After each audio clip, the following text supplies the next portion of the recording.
Друзья, всем привет! На улице лето, мы отдыхаем на даче, и недавно я рассказывал о том, как мы поставили свой новый каркасный бассейн в теплицу. Прошло уже 3 недели использования, и я хочу рассказать вообще, как оно. Итак, напомню, что мы сделали. Мы купили новый бассейн прямоугольной формы. Он 4,88 на 244. В общем, 5 на 2,5. Будем называть это так. И глубиной 1 метр 7 сантиметров. Поставили мы все это дело в теплицу 3,5 на 6. Вот фактически как это выглядит внутри. 10 тонн воды в огромном прямоугольном бассейне. И на самом деле, скажу вам честно, тема получилась просто супер. Если вы задумали себе сделать что-то подобное, то максимально рекомендую. Нам эта тема очень зашла, и купаемся мы здесь каждый день, независимо от погоды. Даже когда на улице холодно, мы подогреваем воду в бассейне вот такой вот самодельной печкой-бочкой. Про нее у меня было отдельное видео. Это 200-литровая бочка, внутри которой 2 автомобильных радиатора и 5 метров гофрированной трубы.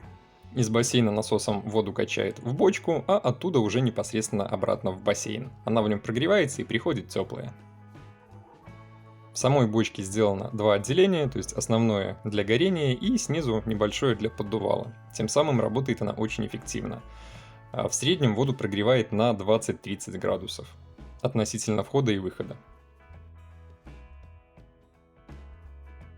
Уже на самом входе в бассейн переходит трубка, и из полипропиленовой трубы сделан вот такой вот гусачок. И как видим, вода в бассейн приходит почти 52 градуса. В среднем температура воды при 10 тоннах воды в таком режиме нагревается на градус примерно за 1,5 часа. Рядом с теплицей стоит маленький деревянный домик. В нем у нас живет фильтр-насос Bestway на 3 куба, модель 585-15, если мне не изменяет память. И циркуляционный насос Gilix 25 на 60. Он как раз таки и гоняет воду из бассейна в бочку. Две системы разделены.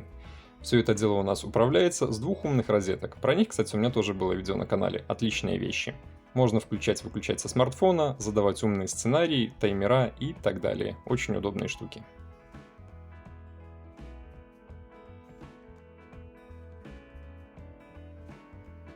Сама теплица, как я уже говорил, у нас шириной в 3,5 метра. Почему именно 3,5? Потому что сам бассейн вроде 2,5, но распорки, ножки, которые расходятся по ногам, у него фактически занимают 3 метра ширины. И если бы мы взяли обычную стандартную 3-метровую теплицу, то они бы стояли прямо впритык к самой теплице, а это плохо. Надо понимать, что бассейн нужно тоже обслужить. То есть надо обойти по кругу, подлезть тут, подлезть там, развести коммуникации, почистить его щеткой, пропылесосить водным пылесосом. В общем, ухаживать за ним нужно, и для этих вещей нужен доступ. Если бы была эта 3-метровая теплица, то это фактически стало бы невозможным. А в 3,5-метровой теплице можно и подлезть.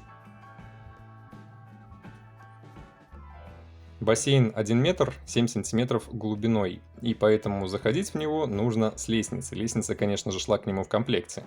Так как бассейн 5 метров, а теплица 6 метров, то вначале есть порядка метра, чтобы зайти, раздеться, переодеться, залезть по лестнице и в дальнейшем уже купаться. Единственное, взрослым нужно пригибаться, иначе можно головой удариться об потолок. Дети же залетают со свистом, вообще ничего не задевая.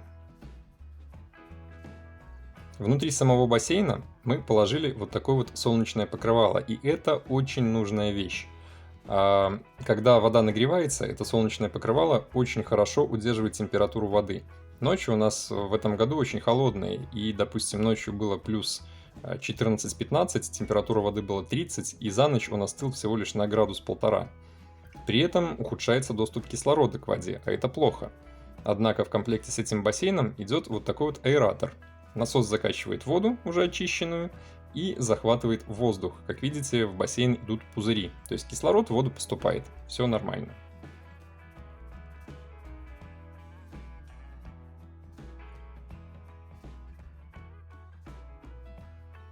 Нужно не забывать о том, что бассейн нужно химичить. Без этого ну никак вообще, иначе он за неделю превратится просто в зеленую лужу.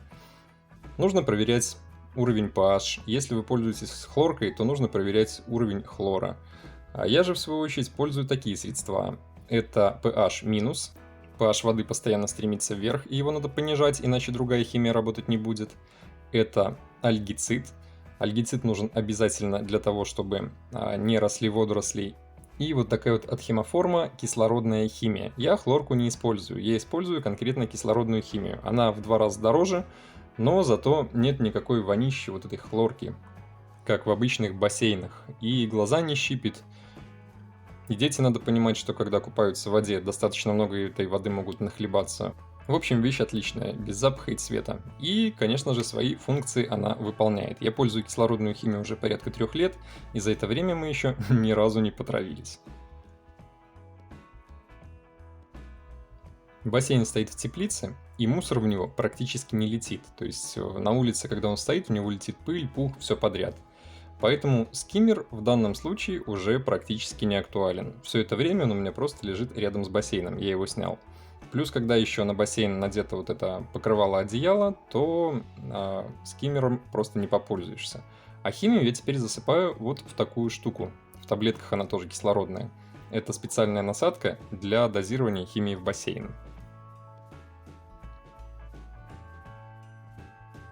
Как это работает? Мы берем эту насадку, она открывается, в нее загружается нужное количество химических таблеток, там 3-5 штук, ну, на свой объем у каждого по-разному. Все это дело закрывается и в дальнейшем на резьбу навинчивается именно на вход воды в бассейне. Там внутри резьба. И там, где у нас идет вход воды в бассейне, там на этом грибочке тоже резьба, и они друг к другу подходят. То есть вы химию насыпали, ее немного приоткрыли, здесь такие идут как клапана, через них вода засасывается и внутри растворяет химию. В общем, вот такая вот интересная штука. Раньше химию я дозировал исключительно в скиммер, сейчас же pH минус и альгицид я просто в жидком виде выливаю в воду, а кислородную химию в таблетках именно в эту насадку. И все отлично работает. В нее же я, кстати, загружаю еще и коагулянт, когда в бассейне уже много мелкой взвеси. Коагулянт точно так же через нее растворяется в воду, вся эта ерунда скрепляется и оседает в фильтр-насосе. Позже он промывается обратной промывкой. Нужно не забывать, что бассейн, опять же, нужно чистить и механически.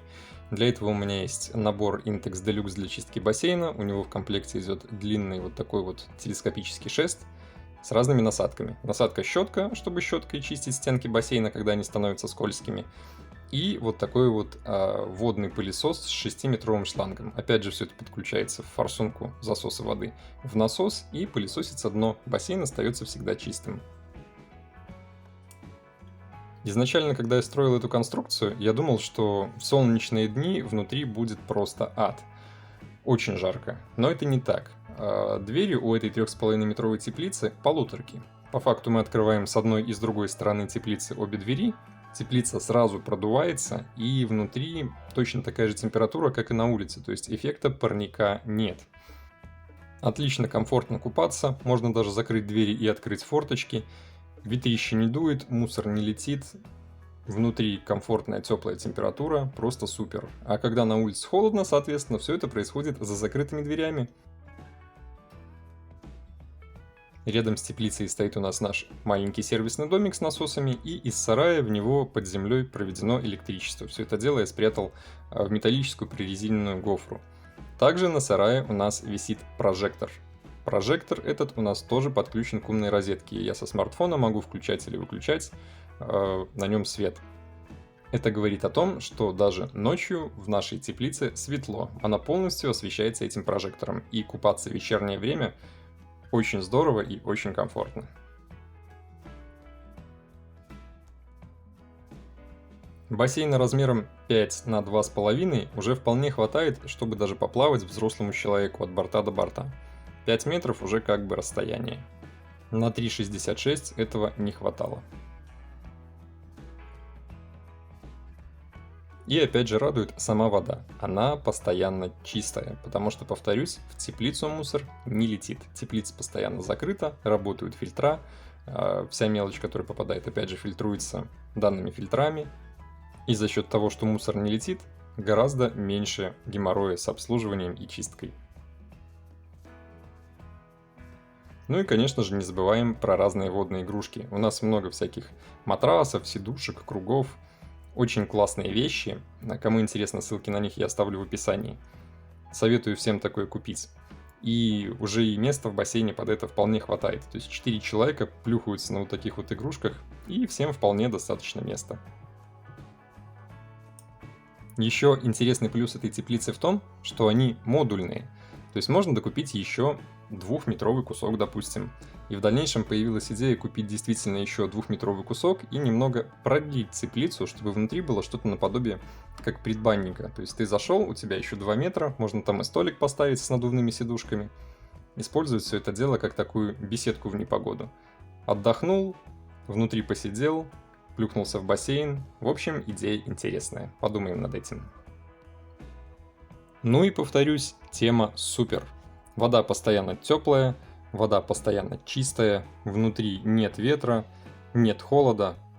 Очень здорово, очень уютно, очень комфортно. Если вы себе захотите построить что-то подобное, то максимально рекомендую. Ну, а кому было полезно, ставьте лайки, подписывайтесь на канал, заглядывайте в описание, а мы продолжаем. Всем пока!